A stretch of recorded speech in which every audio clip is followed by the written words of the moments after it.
Hello friends, my name is Abhay Kumar and today we are going to talk about the issue of Uniform Civil Code and the controversies around it. You know it very well that recently Delhi High Court has observed that the center should go for implementing Uniform Civil Code. In Indian Constitution, Article 44 says in directive principle that a state must endeavor for implementing Uniform Civil Code, but fundamental rights which cannot be taken back says that every person, every citizen in this country has a right to profess and follow the religion, and Article 25 of our constitution has given protection to minority to run their cultural and educational institutes and follow their religious belief. So in Indian constitutions the fundamental parts cannot be taken away, but directive principles, if they are not implemented into law, they cannot be brought to the court. So it is some kind of advisory thing.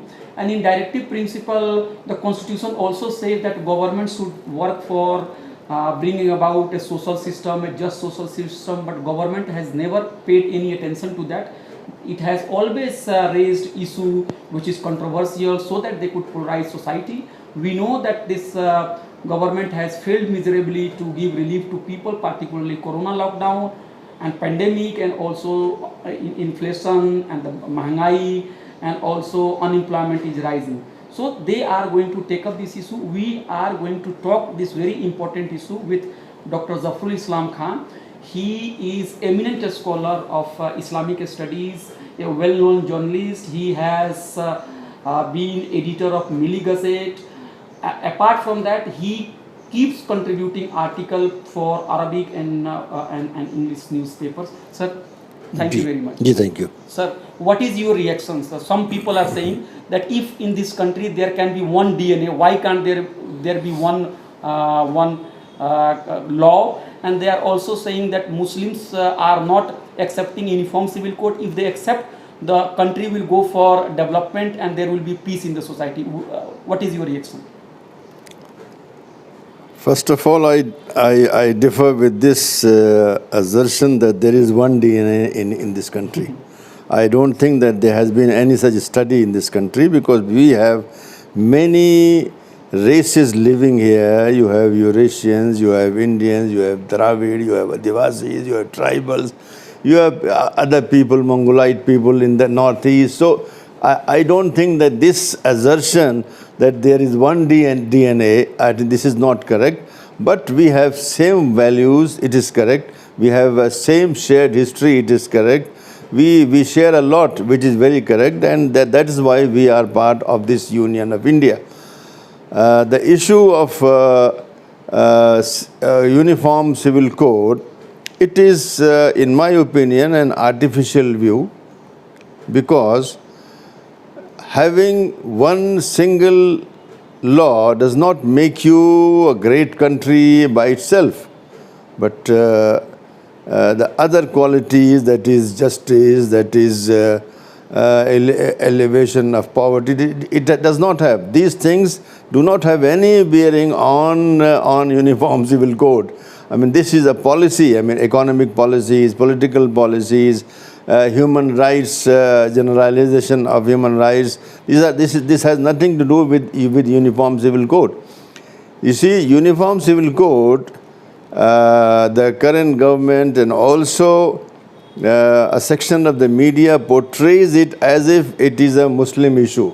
It is not a Muslim issue. This is a basic flaw in this argument. Social media campaign is going on, and they are saying that if Uniform Civil Code is implemented, then Muslim will be prevented from marrying 4 wives, and they will have less children. You see, right now, which Muslims in marrying 4 wives, I want to know. And I had on my Twitter handle, I had tweeted saying that, tell me which Muslim in India has 4 wives and I will give you right away 10,000 rupees. And nobody has come forward. So this is, you know, just a way to put down a community. Nobody has the wherewithal. Maybe, you know, in 200 millions you have 1, 2, 3, 4 persons who have 4 wives. It's impossible. They might have 2 wives, it's possible, but also 1 in a million will have 2 wives, because it's very difficult right now to maintain even 1 wife at this time. I mean, the kind of expenses that are involved, the kind of, the salaries or incomes that are available in this country are not sufficient to run 1 family. So how can a person run 2 or 3 or 4 families? It's just impossible. Only some people who are film actors or some politicians can have this kind of, facility to open more than one Sir, one house. Sir, during my PhD, I did some Yes. research and Yes. I found that polygamy is more common among tribals, among Jains, among Buddhists, among Hindus. It is least among Muslims. That is true. That is true. This is I think based on some official Yes. study. Yes. Which says that Muslims are least polygamous. But this is the propaganda. This is kind of post-truth. You keep saying a lie and it becomes the truth. So Muslims are being only, antagonized in this way. Muslims are being given bad name in this way, that they are doing it, which is not. They are not doing it. This is Mr. Modi when he was Chief Minister of Gujarat. He was using this. Electoral campaign. Yes, electoral campaign, and during the in the aftermath of the riots, he said many times that, do you want me to support them for wives and 25 children? Yes. So who is having 4 wives and who is having 25 children? This is in the streets language, this is bullshit. It is, but since politicians say it and repeat it, and since a section of the media, which is Godi media or lapdog media, keeps repeating it, some people think that there is some truth in it. There is no truth in it. The other thing is that when you speak of directive principle itself means it is not law. No. It is not law. Otherwise, they would have made it a law. They would have made article so and so 44. for this. No, but Article 44 is directive principles. Yes. It is not law. No. The state is told that they should strive. But the state is also told they should strive for many other things. But they are not talking about. Why? They should strive for prohibition. That is abolition of alcohol. Yes. Have they done it? On the other hand, they are encouraging. They are giving facilities. Right now, just 10 or 15 days back, the Aam Aadmi Party government here in Delhi has allowed supply of alcohol for home delivery. What is this? And I tweeted about this. What is, you were elected to give this facility to people, to just phone some vendor and tell him bring me this number of bottles to my home. You see, there are many things in this. This is a list of the directive principles. The human civil code just comes under. There are 51 articles about. There are something like I should say 20 or 23 things that state is asked to work for it. I mean, to try to it. And I think they have done nothing except education, free education, and that they were supposed to do it within 10 years. That is by 1960 they were supposed to offer free education to every Indian according to the directive principles, but they did not. They came, I think it was 2010 or 11 or 12 when this law education law? I think it was done in 2008-9 something. Like 8, 9 or something, Mr. Kapil Sibal did it. Yes. So they did not do it within 10 years. And even now, the universal education, free education is not available to every Indian. Right now, it's not available. So many villages, there is no school.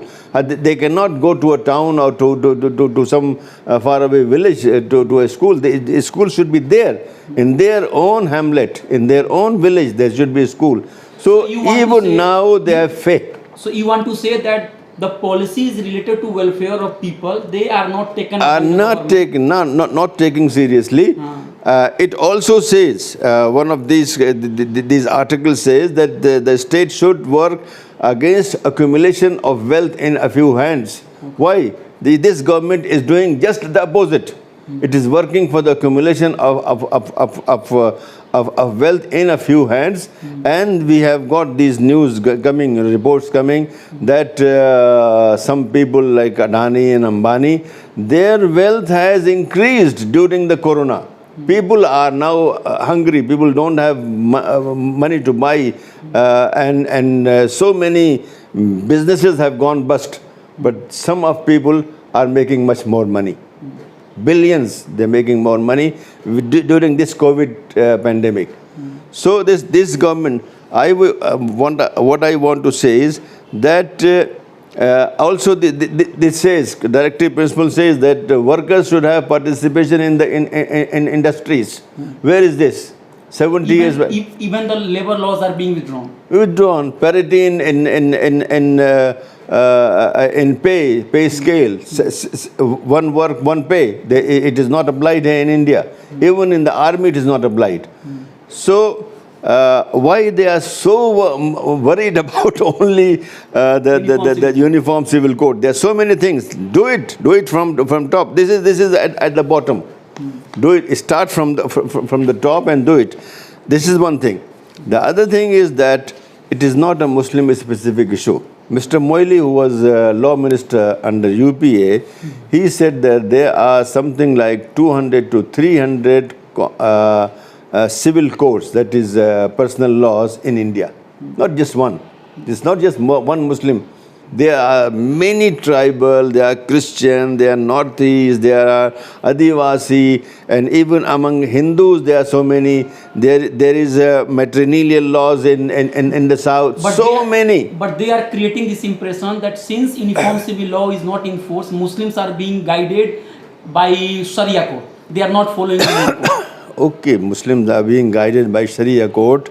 There is no, first of all, there is no such thing as Sharia code. It is what is, it is a misnomer, Sharia code. It is a kind of, facilitating kind of a committee, or you can say it arbitration committee, something like that. When two parties there is no code. I mean, a code should be part of a state, should have enforcing, powers. It should have police, should have jails, all. But here in the so-called Sharia courts, they have nothing.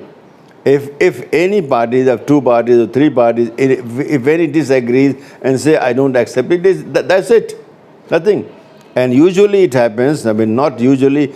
Everybody accepts who the two parties or three parties which go to so-called Sharia court. They don't agree there. They say no, one party says no, I don't agree. So he goes to the court, normal court, ordinary court. So this word, using word court, and I have spoken against it. I have told Muslims, don't use this word. This is a wrong word. And this creates a wrong impression that you have some parallel system, There is no parallel system. A parallel system would be when there is coercive power to these panels. Get it implemented. There is no such thing. There is no such thing. So one thing is that the directive principles are not just uniform civil code. There are more than 20 or 25 other things which are more important. And I think prohibition, that is abolition of alcohol, should be on the top. Giving proper, salaries to workers and participation in industry should be on the top. Prevention of accumulation of wealth in a few hands should be on the top. And this comes later. And especially there are so many. I mean, when you start doing this, you will unravel, a well-adjusted, system. Sir, Not just Muslims. Even among Muslims, there are many personal laws.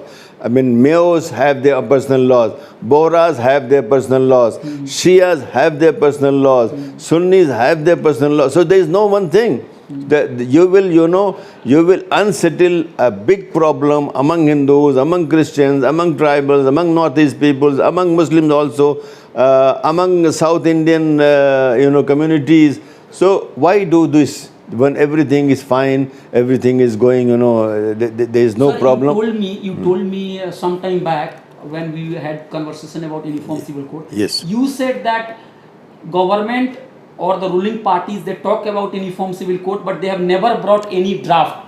What is their agenda? What is their plan? So why the government is not... The agenda is not to bring a uniform civil code. I mean, I'm very certain about this. The agenda is only to annoy Muslims. Keep talking. Keep talking and give bad name to Muslims. Okay. That these people are responsible for, prevention of a uniform civil code. No, it's not. There's so many other communities. I just told you, Mr. Moily said, from 200 to 300 civil courts are working in India. So, are you talking about only Muslims? No. There are so many. Your tea, you see. Yes. No, you continue. So, there are so many feathers will be ruffled, not just Muslims. So many people will be annoyed. So, why you want, to start is this kind of civil disobedience or civil problem in this country when there is none? Sir, I have just last two questions. Yes. What will be your suggestions to Muslim community and what will be your suggestion to government of India? First, the Muslims community. See, the Muslim community, you see, what is called... Leaders, people, community leader, religious leader, political leader. That's true. Yes. You see, whatever is called Muslim personal law is not actually the Muslim personal law. It is actually the British personal law for Muslims. Yes, Anglo. What is the meaning? It means that the decisions and verdicts which were made in British courts in India, even Privy Council, these have been compiled by Mr. Mullah, a Parsi person, and these are called Muslim personal law. This is not personal law. Sometimes they are, they will be contravening our own fiqh, our laws. That's why people go to Sharia courts. Because these things, as these were understood by British judges or maybe Indian judges in British courts, and these have been compiled. That is, this big book by Mr. Mullah, Anglo-Mohammedan law by Mr. Mullah, who is a Parsi. This is the Indian Muslim personal law. It is not personal law. It is not Muslim personal law. It is British personal law, which is, of course, bequeathed by the British, and the Indian government also accepts it. And there is law as codified by the British judges or not Indian by origin judges. Now, maybe there were some Indian origin judges also, but this is according to the understanding of the British legal system, not our ulama. Our ulama did not do it. And they have been asked since long, Muslim Personal Law Board has been asked to produce a draft of Muslim personal law, but they have failed because there are so many varieties there. Sunni, Shia, Brelvi, then Bohra, then Mayo, and there's so many. So it's not possible for the Muslim community to produce one draft. There will be many drafts. Shia will bring their draft, and Brelvis will bring their draft. Ahl Hadith will bring their draft, and so on. So I think best thing is to leave it like this. It's not posing any problem. Muslim personal law affects only Muslim families. It does not affect any Hindu or Christian or Adivasi or anybody. It affects us. How I want to marry, how I want to get divorced or khula or whatever, how I want to divide the inheritance. These are the things. I mean, these are the things which concern Muslim individuals only, within families. It has nothing to, whenever there is a problem between a Muslim and non-Muslim, Muslim and Hindu, Muslim and Christian, he will go to a normal court. He will not go to a Sharia court. So what is your advice to No, Muslim my community? advice to leave. No, for Muslim community, Don't get irritated. Don't get irritated because there will never be any uniform civil code, because many others, even Sikhs want their personal law. Yes, and they are agitating for it. And they are forced to get incorporated within the Hindu code. They are agitating against it. Yes. They say that we do not accept being called Hindus, and whatever the Hindu code is, we don't accept it, and they are against it. And some like Delhi Assembly has passed Sharda Act, but the central court has not. So there is a Sikh demand also that their personal laws should be codified and should be applied to them. And what is your advice to government? Maybe law minister, prime minister? No, my advice to the government, to the law ministry is to forget about it. Why you rake up this issue where there is no issue? It's not giving any problem to anybody. Is Muslim personal law giving any problem to a Hindu or to a Sikh or to a Christian or to a Adivasi or to tribal or to Northeast person? No, it's not giving. So it is our problem. Muslim community's problem. We are solving. I mean, the issue, things are not as they were 50 years back or 100 years back. Things are changing. I mean, like triple talaq. Now there is a common, refrain in the Muslim community that it is bad. It is bad. Always it was bad, but now people are accepting it, that it should not be like this, and there should be checks and balances. Like the way you get married, also there should be some legal way to get separated or give talaq. So Muslim communities also, I mean, not only in India, but even in foreign countries, in other countries, in Pakistan, in Saudi, in Algeria, Tunisia, and so many countries, they are also evolving with the times. New problems are coming, new systems are coming, problems, of course, keep, now, I mean, like for instance, right now, both wife and husband are working. I mean, just only 50, 60 years back, it was impossible to think that the both will be working. So new problems are coming, fewer children are coming. So people are finding solutions for these problems. And so it's best for the government, for law ministry to leave it like that and leave the issue to the Muslim scholars, that they are capable of reforming and changing. And there might be some need at some time for the government to put some pressure or give some advisory to Muslim scholars or Muslim personal law board to take care of this certain thing if there are problems. For instance, come a lot of problems about certain things, like for instance, like inheritance, and people are not. The problem is that people are not implementing Sharia. For instance, inheritance, there are certain, it is divided in a certain way that the females and males and all get their shares. But as is usual, people are, for some personal reason, people don't want to give, shares to the females. So if such a problem comes, a lot of such cases come to courts, the government should advise Muslim personal law board to take care of this and do something. Thank you, sir. Yes. Thank you, sir. So we have been talking on the issue of Uniform Civil Code, and Dr. Zafarul Islam Khan, former chairperson of Delhi Minority Commission and also eminent scholar and journalist, he has said that diversity is the reality, and the only solution to Uniform Civil Code and other matter related to culture is that diversity should be respected and there should be less interference and less politics over these issues. Thank you, sir. Thank you. Thank you, sir. Thank you very much.